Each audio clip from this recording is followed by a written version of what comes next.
Hey moms, welcome to the Mom Mindset Show where we talk all things mom life from A to Z. I'm your host, Rachel Benson. I'm a wife, a mom of 6, a grandma of 7, a real estate agent, and a life coach for moms. I've been through every age and stage of motherhood, and I've never met one I didn't like. I've also never met one that didn't come with its share of challenges and personal growth. As moms, we set the mood and tone of the home. We're the emotional support and the cheerleaders for everyone in the house. There's a lot to know and do, and that's what I'm here to help with. I want to help you create the home and family life of your dreams, and I do that not only by helping you with the skill set, but more importantly, the mindset that can really help you succeed as a mom. Thanks for being here. Let's talk about what's on your mind today.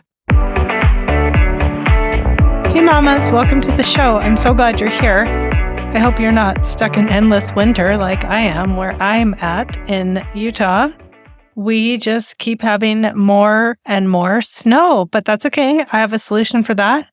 I'm going to Hawaii soon, so that should hopefully take us to the point where the snow will be on its way out. It will be the end of winter after all.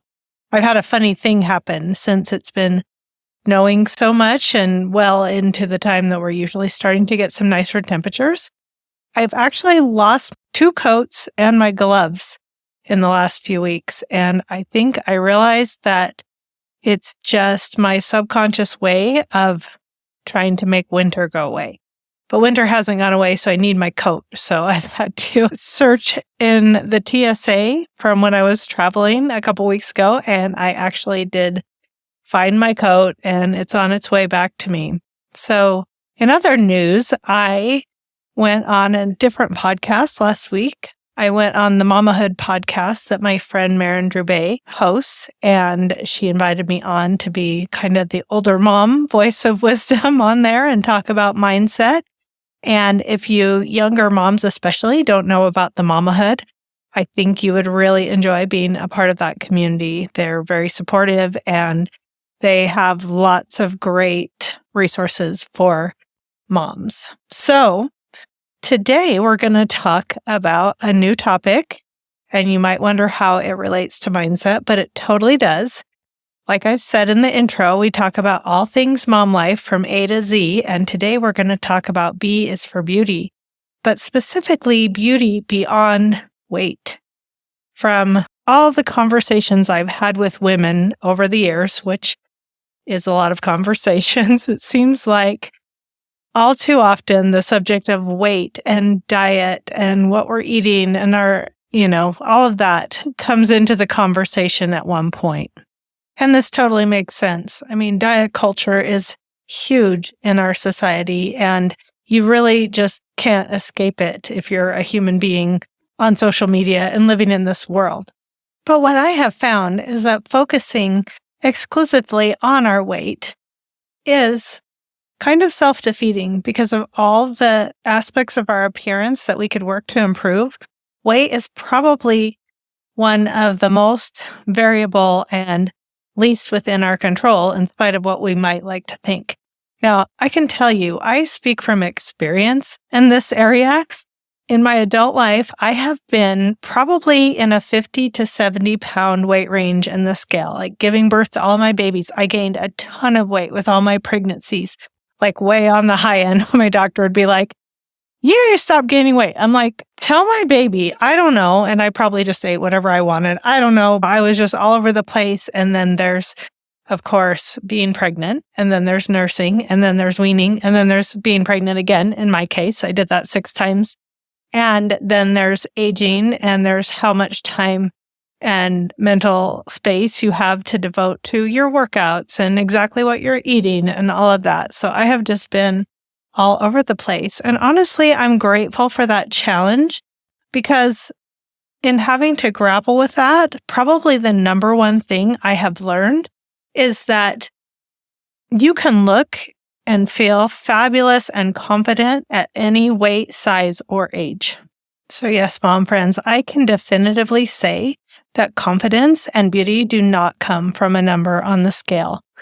And I want to talk to you today about some aspects of beauty that you may not have thought about. I think this is important to women. We want to feel beautiful and confident in the skin we're in. And the good news is that we don't have to wait, WEIGHT, for a magical number on the scale for that to happen.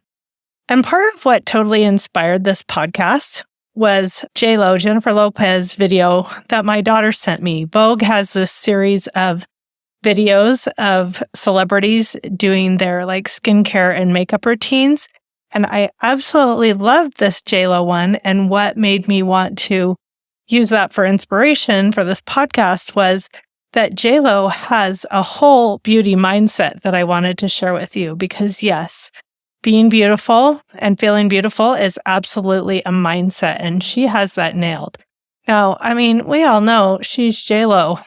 Her number one beauty secret is probably look like me, but none of us do. None of us are her, and we all have our own unique look, our own unique beauty and style, and that is so beautiful. And I want to help you find new ways to think about that so that you can increase your confidence and the beauty that comes from within starting today. Now, this is not about you obsessing about any aspect of your appearance or spending hours in front of the mirror. It's about taking care of yourself. As moms, when we take care of ourselves, we tell ourselves and everyone around us that we matter. And that is setting a great example for our kids. It sends a very positive and affirming message that taking care of yourself matters for you and for them, and that we can take time for ourselves. And there is nothing wrong with that. And actually, it's a really important way to show self-love.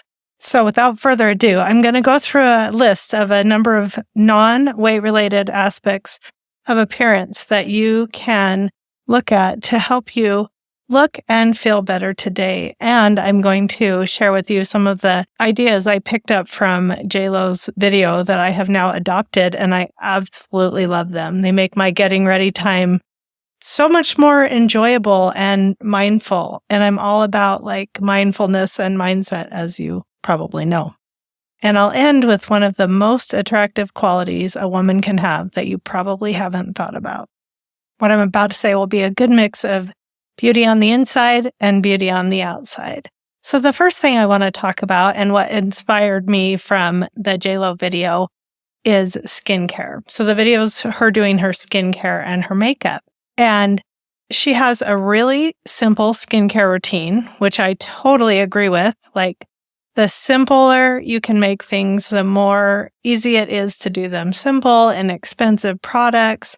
I don't know if JLo uses inexpensive products. She has her own line of products, and she was featuring those on the video. But she said she's always had a simple skincare routine, and I want to vouch for that. Some of my kids have gone through a stage in their teenage years where they had a lot of acne, and in going to the dermatologist, we have found that the simplest of skincare routines were the most effective against their acne. So if you ever want to talk to me about that, let me know, and I can tell you what skincare routine we found to be super effective for them. But when JLo starts doing her skincare routine and then her makeup, she actually lights a candle, and she shared what scent she likes to use and everything. And then she says affirmations. Oh my gosh, I went crazy over this. I'm like, what a good idea to turn that time that you're going to spend anyway into a time when you really nurture yourself. So she says some affirmations like, I am in perfect health always. My family is in perfect health always. I am beautiful and timeless at any age. Now, you may feel like, well, she's JLo again, but any of us can tell ourselves that and remind ourselves of that because it's true. When we believe that about ourselves, we start to radiate and reflect that. And I love that she brings that intentionality to it. And one of the things that I learned when I was super young is that the number one secret to glowing skin and just about every other health-related issue is drinking lots of water. You've got to hydrate yourself from the inside. And then finding skincare products that work well for you, that is number one. Taking care of your skin the best you can, no matter what type of skin texture or whatever. Then you can completely go without makeup. Or if you wear makeup, you're just going to enhance the beautiful skin that's already there. So that brings me to our makeup. Now, some women choose to wear no makeup. Some women love a lot of makeup. I'm kind of in between. I don't like to leave the house without at least my eyes done. I don't know why. I just always have liked doing that. But I like to do a full face of makeup. That just makes me feel pulled together. But I have daughters who wear no makeup. My daughter Ellie is a little more like me. Like she likes to do her face and take the time for that. But none of that matters. What matters is what you're telling yourself about it, which is, I don't have time for myself to put on makeup, or I don't want to spend the money on makeup, or something like that, where it's kind of a choice that you're making because of time or money, that you don't want to give yourself that time, those few minutes to pull yourself together. Now, if you just don't like makeup, that is a whole nother thing, and that is a vibe that you can totally rock, and I totally support that. So there's skincare, there's makeup. Now, I want to talk for a minute about eyebrows. I remember years ago hearing Oprah say that the tabloids were all saying that she got a facelift and she had just had her eyebrows done. I don't know what Oprah did to her eyebrows. Back in the day, we used to pluck them to death, so I don't know if it was that or whatever. But now, it's a different style. The boy brows, the thick brows are more in style. Man, I wish that had been around in my day, because I used to have nice, almost overgrown brows. And now that I've gotten older, I don't even have to do anything with them anymore. They don't really grow as much anymore. But that's beside the point. The point is the eyebrows, taking a minute, really literally it takes a minute to groom your eyebrows and have those highlight your eyes. Again, makeup or no makeup, taking care of your eyebrows is just a super simple way to bring attention to your eyes, which people say are the mirrors to your soul. The next one is hair. Ladies, our hair is our crowning glory. Like, it doesn't matter what hair type you have. Any kind of hair is good hair if we give it love. You know how, research has shown that if we talk to our plants nicely, they grow? I don't know if there's been research on this, but I feel like when we talk to our hair nicely, we help it grow. And when we give it good products to take care of it, even half-decent products, not just the cheapest thing at the store, I think are totally worthwhile. Things that smell good when we put them on our hair, that can give us a moment of aromatherapy in the shower. And, if we take good care of our hair, we don't need a ton of products. So just looking at your hair, finding a hairstyle that flatters you, that's easy for you to accomplish. When I was a young mom, I always cut my hair off really short after having a baby because I thought that was simpler. When I got older and grew it out, I was like, oh, actually, this is simpler for me because I don't have to wash it every day. We'll hold a curl for days. So in the younger years, I used to wash it and style it every day. And man, I lost so much time doing that. I'm glad that the trend now is not to wash your hair every day. That's a good change that I feel like society has gone through. So think about your hair. And again, when you're spending time just taking care of your hair, styling it, washing it, just giving it whatever care that you give it, that can be a mindfulness practice and a time to give yourself some love. Maybe that sounds a little funny to some people, but I really believe that it is. Your next one is just so simple. It's your smile. Do you go through life with a smile? Have you heard that song, You're Never Fully Dressed Without a Smile, from the musical Annie? I kind of think in musical theater terms because my kids are all musical theater people. So you're never fully dressed without a smile. And just that is one thing you can do that lights your face up in the most beautiful way. I told a story a couple podcasts ago, but it kind of relates to this too, about a woman who had a troubled teenage son. And the impression that came to her is just smile at him more. And he came back when he was older and said, Mom, when I was a teenager and I was having a hard time, you smiled at me a lot. And that really helped. So the smile that we show to our kids, to our husband, to the other people in our lives is something that makes us more beautiful. And when you smile, it actually lifts your spirits. So smiling is so simple. The next thing I'm not going to go too deep into this, but your clothes, your shoes, your accessories, your personal sense of style. Do your clothes fit and flatter? Are they comfortable? Are they reasonably fashionable? Or do you have a classic style? Anything can work, but I just recommend making it intentional in the same way that you do with your makeup. Don't just throw on sloppy clothes because you don't have time for yourself, or stay in your pajamas or your sweats all day because you were busy with the kids. I mean, we all do this at times. Sometimes my husband comes home and I'm like, yeah, I'm still in the clothes I worked out in this morning, if you must know. And my husband would never say anything bad about that. He is very not critical, probably wouldn't even notice, or he'd say, oh, you look cute, or something like that. But the main point I'm making here is that, again, it's an attitude. It's like, it doesn't matter what I wear because no one sees me because I'm home all day. It's just me and the kids. But you see you, and you know if you have taken the time to put yourself together and give yourself a little time each day to put yourself together. Oh, and I have one tip on that. I've been sort of revamping my getting ready routine to help me with being more on time to more places. And I don't know if other people think of these things naturally, but I used to do my morning routine like I would do my hair and my makeup, and the last thing I did was get dressed. But now I started getting dressed first because I've realized that I can leave the house as long as I'm dressed. My hair can pass, I can pull it up, I can do something with it. Makeup is not essential, or I can throw on a little mascara or whatever, but I can't leave the house without being dressed. So just trying to develop a sense of style that's unique to you. Does not need to be expensive.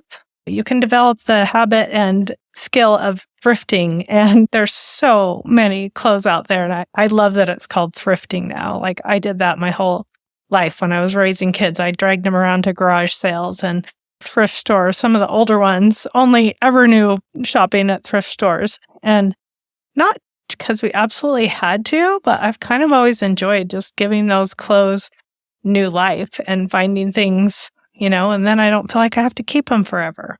Anyway, I could go on for a while about that, but let's move on. Let's talk about your nails, your fingers, and your toes. Now, that might not seem very significant, but again, it's a place that we can just give ourselves a little love. And maybe you have a habit of like biting your nails. And so every time you look at your nails, it's a reminder that, oh, I was anxious and I bit my nails, and you don't feel good about that. And you don't feel self-confident about people seeing your hands. Or my husband hates his toes. He doesn't like to wear sandals because he feels like his toenails don't look presentable. So that's just something. Nails and toes need to be healthy. They need to be taken care of. Most of my life, I could not afford to go get pedicures and manicures. And now I do that regularly. But the one thing I just did was not bite my nails all those years. I always had a little bit of a fingernail, and painting my toes, I've always found that fun. It's a fun way to bond with your kids or your girlfriends, just getting together and giving each other pedicures and taking care of your feet. But I will say that if you can do it even just once a year on your birthday or some special occasion, going and getting an amazing pedicure is some of the best self-care. The place that I go, they do like hot rocks and hot towels and hot paraffin wax that they put on your feet. And oh my goodness, I just feel like I've died and gone to heaven, and I leave there feeling like I have new feet. So I feel like that's a worthwhile expense once in a while. Okay, the next one is your posture and the way you carry yourself. That says so much about how you feel about yourself.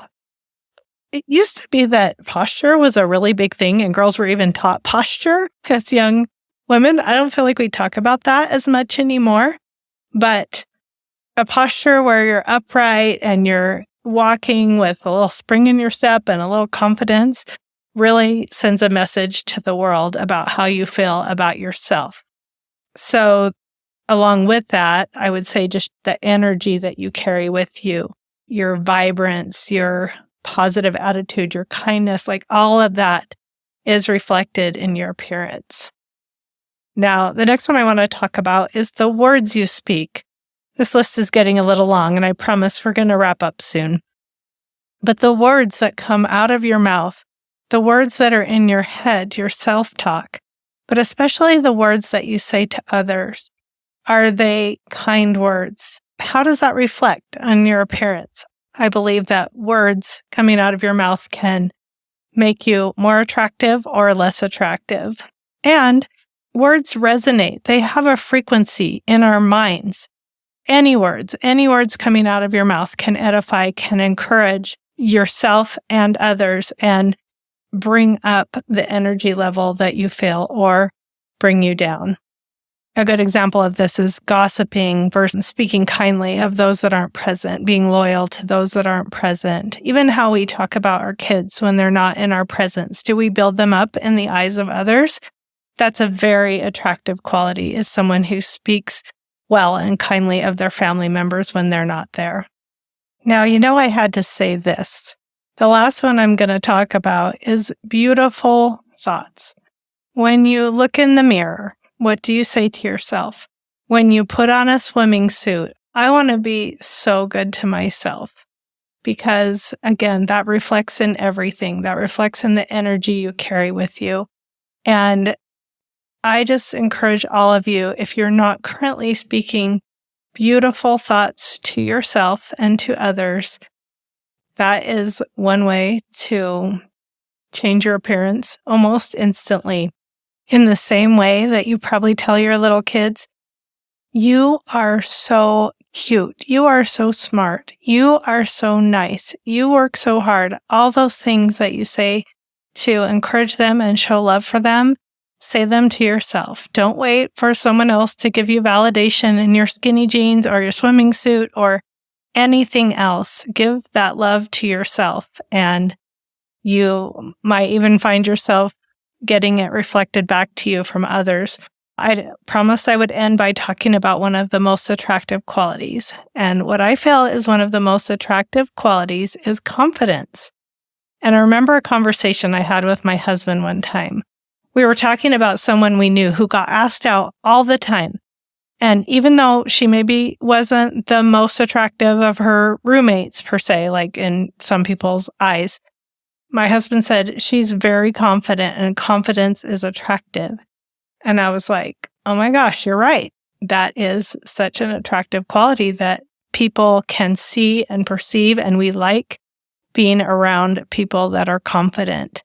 So if you can start thinking beautiful thoughts, giving yourself that time to get ready for your day, whatever time that is. I take a lot of time, not because that makes me more confident or more beautiful, but it's just something I've always kind of liked doing. I remember that being the only thing my dad got mad at me about when I was a kid. He was like, how are you still in the bathroom? I mean, when I was a teenager, it was bad. I had so much hair, and it would take me a solid 2 hours in the bathroom to do my hair and my makeup. And anyway, that was a point of contention with my dad, and my dad's gone now. And I don't know, maybe he's still up there in heaven just shaking his head at me and how long I spend in the bathroom. But I just want to say to you moms out there, give yourself a little time. Light a candle like JLo does. Make it a special moment. And if you want to borrow one of her affirmations, I thought it was so cute. I wrote it down. She said, I am magnificent and my life is full of joy, laughter, adventure, love, success, and prosperity. She says, just put it all in there. Whatever you want to manifest in your life, say those things to yourself until you can start to prove them true. It's so much better than spending that valuable time in front of the mirror speaking unkindly to yourself. Make it a time to love yourself. So that's all I've got for you today. Thank you so much for listening. If you want to stay tuned and learn a little bit more about my coaching program and the book that I wrote to help you understand why I say that mindset is A to Z for moms. It touches everything that we do. And for every part of life, there is a mindset that we can adopt that can make life better, calmer, more peaceful, more beautiful, more enjoyable. there's always a way to be thinking about things that can help us love and enjoy our lives and our families more. See you next time. Hey Mama, thanks for listening to the show today. If you enjoy the ideas I share on my podcast, but you want some help applying them to your personal situation, I want to invite you to learn more about my coaching program, where I talk to moms on a personal basis. We can talk about anything from the personal challenges that you're experiencing in marriage or motherhood to the goals and dreams that you have for yourself. To find out more and download a copy of my free book, Mom Mindset A to Z, visit mom-mindset.com. I'd love to see you there.